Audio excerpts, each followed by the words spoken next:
আমাদেরকে হুজুর বলেছিল, মামুন, তোমার পড়ালেখা খুব ভালো আছে, কিন্তু শুধু পড়া নয়, এই শিক্ষাকে জীবনে কাজে লাগাতে হবে এবং মানুষকে ভালো পথে ডাকার দায়িত্ব তোমারও।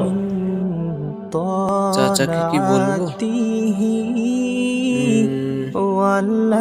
ঠিক আছে, বলেই দেখি একবার।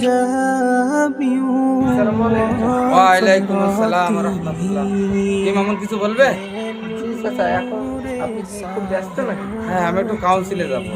না বলো, কি কিছু বলবে? বলছিলাম কি, এখন তো আসরের আজান হয়ে গেছে, চলে না নামাজ পড়ে আসি। না, আমার ওখানে এতে কাউন্সিলে কাজ আছে, আমি একটু কাজে যাবো। চাচা, কাজ তো আপনি এসেও করতে পারবেন, চলে না নামাজটা পড়ে আসি। তাছাড়া কালকে হুজুর বলেছে, যারা নামাজ পড়ে না তারা গুনাহগার। হিন্দু এবং মুসলমানের মধ্যে পার্থক্য তো নামাজে। ও তো বাবা, আর অত বুঝ দিতে হবে না, আমরা তো বুঝি। ও পরে নামাজ পরে পড়া যাবে।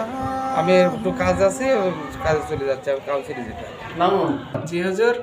তোমার যে বলিলাম যে মানুষের দাওয়াত দিতে নামাজে, তাই দাওয়াত দিছো? আসলে চাচাকে বলছিলাম, কিন্তু চাচা মসজিদে আসতে চাই না। না না, তুমি ভালো করে বোঝাই বললে ইনশাল্লাহ সে আসবে। আর বারে বারে দাওয়াত দিতে, একটা মানুষের একবারে না, বারে বারে নামাজের দাওয়াত দিতে। আল্লাহ তাআলা কোরআনে ৮২ জায়গায় নামাজের দাওয়াত দিচ্ছে। এই জন্য আমরা বারে বারে একটা মানুষের দাওয়াত দেবো। ঠিক আছে হুজুর, আমি চাচাকে আবার বুঝিয়ে বলবো।